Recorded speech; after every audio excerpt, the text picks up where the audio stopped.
তাই আসুন, এই যে একটা স্মরণ সভা, অনেকে পুরাতন কথা বলবে, নিশ্চয়ই সেটা শোনা দরকার, তাদের অভিজ্ঞতা, তারা যে কি কষ্ট করে পার্টিটাকে তৈরি করেছিল সেটা শুনবেন।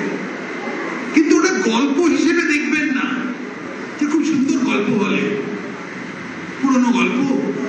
শ্রমিকদা খুব ভালো বলে, শ্রমিকদাকে একটু আনলেই ওই কি হয়েছিল 72 সালে কি হয়েছিল, তখন কি কি বলেছিল বলে দিতে পারে। কিন্তু ওরা শুধু ভালো গল্প হিসেবে দেখলে চলবে না। বালুদা হাসছে মিচমিচ করে, উনি জানেন। কিন্তু এই যে এনারা কষ্ট করে করেছিলেন পার্টিটাকে, কোনোদিন ভাবতে পারেননি। আরে একটা সিইটি তে তো অ্যাসেম্বলিতে হতো না, পার্লামেন্ট তো দূরের কথা, সরকার তো কোনোদিন ভাবতেও পারেনি। তো তারা যে ত্যাগটা করেছিল, তাদের অবদানটা মনে রাখবেন।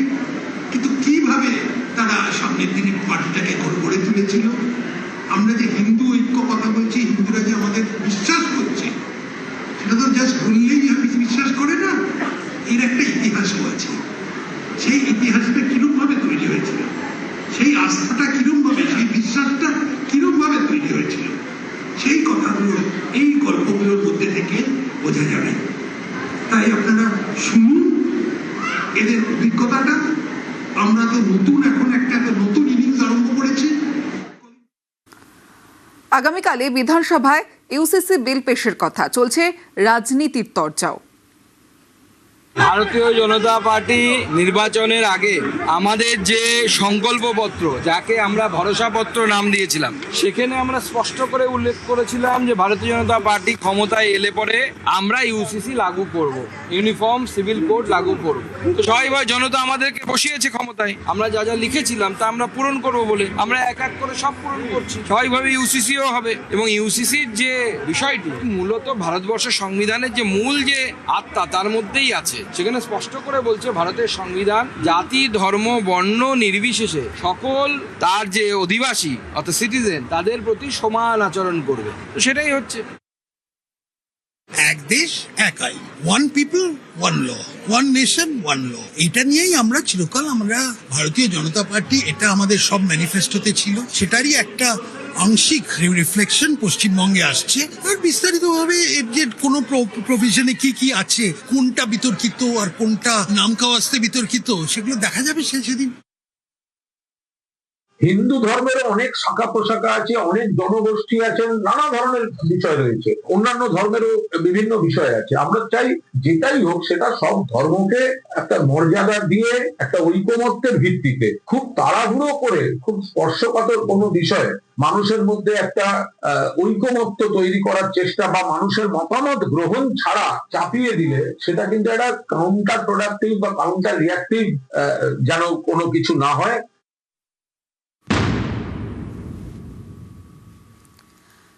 কলকাতায় পাওয়ার লাঞ্চে কি রাজ্যকে পাওয়ারফুল করার রোডম্যাপ? পাওয়ার লাঞ্চে স্বপন দাশগুপ্ত, তাপস রায়, সঞ্জীব সান্যাল। লাঞ্চে অর্থমন্ত্রী, শিল্পমন্ত্রী এবং প্রধানমন্ত্রীর আর্থিক উপদেষ্টা মণ্ডলীর সদস্য। কলকাতায় পাওয়ার লাঞ্চে কি রাজ্যকে পাওয়ারফুল করার রোডম্যাপ? পাওয়ার লাঞ্চে স্বপন দাশগুপ্ত, তাপস রায়, সঞ্জীব সান্যাল। লাঞ্চে অর্থমন্ত্রী, শিল্পমন্ত্রী এবং প্রধানমন্ত্রীর আর্থিক উপদেষ্টা মণ্ডলীর সদস্য। আর এখানেই প্রশ্ন যে পাওয়ার লাঞ্চে কি রাজ্যকে পাওয়ারফুল করার রোডম্যাপ?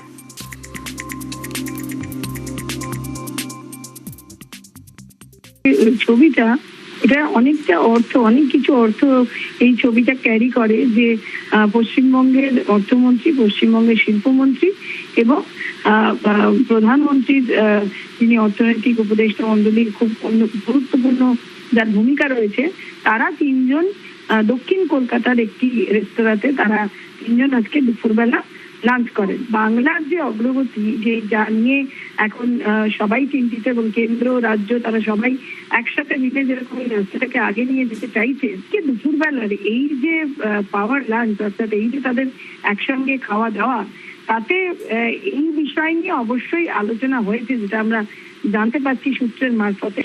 দুদিন ধরে সঞ্জীব সান্যাল তিনিও কলকাতায় আছেন, তিনিও নানান রকমের সাজেশন দিচ্ছেন এবং কিভাবে বাংলাকে এগিয়ে নিয়ে যাওয়া যায়।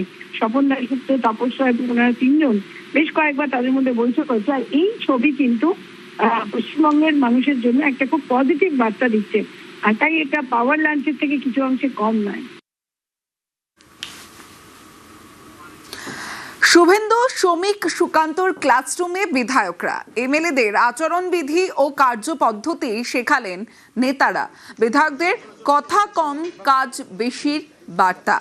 আমরা বারবার দেখেছি যে রাজ্যে পালা বদলের পর মুখ্যমন্ত্রী শুভেন্দু অধিকারী বারবার বলেছেন কথা কম কাজ বেশি। মঙ্গলবার নিউ টাউনের কনভেনশন সেন্টারে বিধায়কদের বার্তা এবং বার্তা দেন মুখ্যমন্ত্রী, বিজেপি রাজ্য নেতৃত্ব এবং কেন্দ্রীয় পর্যবেক্ষকদের। নিজের এলাকায় অফিস খুলতে হবে, অভিযোগ শুনতে হবে। অফিস খোলার পাশাপাশি বিধায়কদের অফিসের নাম হবে সেবা কেন্দ্র। নম্র ভদ্র হতে হবে, সাধারণ মানুষের অভিযোগ শুনতে আলাদা অফিস, জনসংযোগ বাড়াতে হবে, নম্র ভদ্র হতে হবে, ভরসা জোগাতে তৎপর হতে হবে। পুরো ভোটের আগে জনসমর্থনে নজর, জমি শক্ত করতে মন্ত্রীদের জেলাভিত্তিক দায়িত্ব, সরকারের পাশাপাশি সংগঠন বিস্তারের কাজে নজর।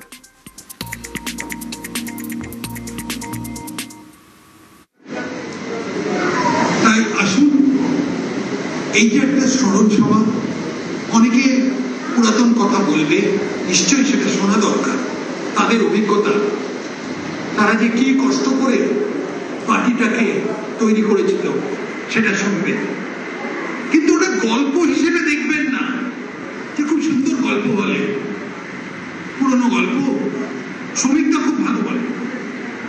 শ্রমিকদাকে একটু আনলেই ওই কি হয়েছিল, 72 সালে কি হয়েছিল, তখন কি বলেছিল বলে দিতে পারে।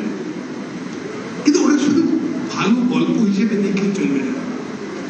বালুদা হাসছে মিচমিচ করে, উনি জানেন। কিন্তু এই যে এনারা কষ্ট করে করেছিলেন পার্টিটাকে, কোনোদিন ভাবতে পারেননি। আরে একটা সিইটিতে তো অ্যাসেম্বলিতে হতো না, পার্লামেন্টে দূরের কথা, সরকার তো কোনদিন ভাবতেও পারেনি। তো তারা যে ত্যাগটা করেছিল, তাদের অবদানটা মনে রাখবেন। কিন্তু কিভাবে তারা সামনের দিনে পার্টিটাকে গড়ে তুলেছিল। আমরা যে হিন্দু ঐক্য কথা বলছি, হিন্দুরা যে আমাদের বিশ্বাস করছে, সেটা তো জাস্ট বললেই বিশ্বাস করে না, এর একটা ইতিহাসও আছে। সেই ইতিহাসটা কিরম ভাবে তৈরি হয়েছিল, সেই আস্থাটা কিরম ভাবে, সেই বিশ্বাসটা কিরম ভাবে তৈরি হয়েছিল, সেই কথাগুলো এই গল্পগুলোর মধ্যে থেকে বোঝা যাবে। তাই আপনারা শুনুন এদের অভিজ্ঞতাটা। আমরা তো নতুন, এখন একটা